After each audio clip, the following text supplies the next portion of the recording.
ఈ పెరుమాళ్ళు చాప చుట్టుకొని ఉన్నట్టు తల కొంచెం లేచినట్టు ఉంటుంది. అదిగోండి అక్కడ అక్కడ కూడా కనపడుతుంది ధ్వజస్తంభం ముందు కూడా.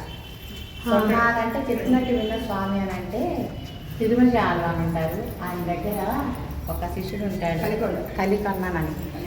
కలికన్న ఆయన దగ్గర ఆయన ఆశ్రమానికి ఒక పెద్ద ఆవిడ ముసలావిడ వచ్చి ఆ ఆశ్రమంలో పనులన్నీ చేస్తూ ఉంటే ఆమె దానికి ఆయన సంతోషపడి, అమ్మ నీకేం కావాలో చెప్పు, అది ఇవ్వగలుగుతానంటే నాకు యవ్వనంలో ఉండాలని ఉంది స్వామి అని చెప్పి చెప్పింది. ఆ యవ్వనంలో ఉండి తర్వాత రాజుగారిని ఆశ్రయిస్తే రాజుగారి ఇంటికి ఎట్లా అంటే ఆ కలికన్నం దగ్గర నేను నా సేవ చేశాను స్వామి, ఆయన అడిగింది ఇది ఇచ్చారని అంటారు. అప్పుడు రాజుగారు అంటారు, నా భార్య కూడా అలాంటి అన్నాన్ని ఇప్పించేటట్టు చేయాలని చెప్పి అడిగింది అనమాట భార్య నాకంటే. అప్పుడు ఆ కలికన్నాన్ని పిలిస్తే నా దగ్గర అదేమి నేనేమి ఇవ్వలేనండి, ఏం చేయలేనండి, మా ఆయన ఆడవారు తిరుమల ఆడవారు అనమాట.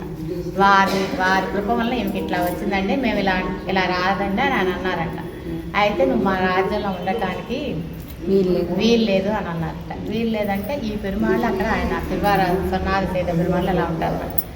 ఈయన వెళ్ళిపోతున్నాడని వాళ్ళ ఆచార్యులైనా తిరుమల ఆడవారు వెళ్ళిపోతున్నారంట. తిరుమల ఆడవారు వెళ్ళిపోతున్నారని చెప్పి ఈ పెరుమాడు కూడా లేచి వెళ్ళిపోతుంటే ఆ రాజు వచ్చి క్షమాపణ అడిగితే ఆయన సరే ఆగు, వెళ్ళవాకు, ఇక్కడే ఉండు అని చెప్పి అన్నారంట.